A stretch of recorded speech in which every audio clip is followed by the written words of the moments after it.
నమస్తే అన్న అందరికీ నమస్కారం.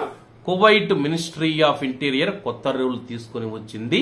ఈ 6 ప్రదేశాలలో పోలీసులు యూనిఫామ్ ధరించకూడదని చెప్పేసి కొత్త సర్కులర్ జారీ చేసింది.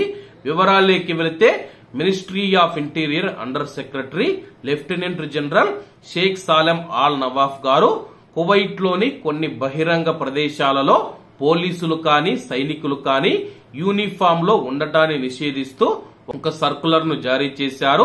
సర్కులర్ లో మనం చూసుకుంటే ఎవరైనా సరే పోలీసులు కానీ సైనికులు కానీ వివాహాలకు కానీ అంత్యక్రియలకు కానీ పోలీసు యూనిఫామ్ లో వెళ్లకూడదని చెప్పేసి ఇటీవల చాలా మంది పోలీసుల యొక్క యూనిఫామ్లలో అంత్యక్రియలకు కానీ పెళ్లిళ్లకు కానీ ఇతర ప్రదేశాలకు వెళుతూ ఉన్నారు.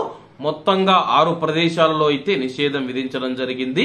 జమియాలకు వెళ్ళినప్పుడు కానీ అలాగే మాల్స్ కు వెళ్ళినప్పుడు కానీ ఏవైనా వాణిజ్య సముదాయాలు సెంట్రల్ మార్కెట్లు ఏవైతే ఉంటాయో అక్కడికి వెళ్ళినప్పుడు కానీ వివాహాలు కానీ ఏదైనా ఈవెంట్లకు వెళ్ళినప్పుడు కానీ కార్యక్రమాలు ఉంటాయి కదా ఏదైనా సంబంధించినవి, అలాగే శ్మశాన వాటికలు కానీ అలాగే శ్మశాన వాటికల తర్వాత ఎవరైనా చనిపోయిన తర్వాత మామూలుగా మనం చూసుకుంటే సంతాప సభలు అంటారు. అలాగే మనము మన యొక్క తెలుగులో చెప్పాలంటే దివసం అంటారు కదా, అటువంటి కార్యక్రమాలకు కూడా మనం చూసుకుంటే యూనిఫామ్ ధరించి వెళ్లకూడదని చెప్పేసి ఈ యొక్క సర్కులర్ లో పేర్కొనడం జరిగింది.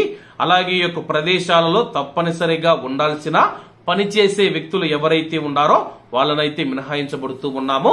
ఒకవేళ మీరు డ్యూటీ పని మీద ఈ యొక్క ప్రదేశాలకు వెళితే కానీ మీరు యూనిఫామ్ లో ఉండాలని చెప్పేసి, డ్యూటీలో కాకుండా వ్యక్తిగతంగా మీరు వెళితే కానీ మీరు నార్మల్ గుడ్డలు నార్మల్ బట్టలు ధరించి వెళ్లాలని చెప్పేసి సర్కులర్ లో అయితే ఆదేశాలు జారీ చేయడం జరిగింది.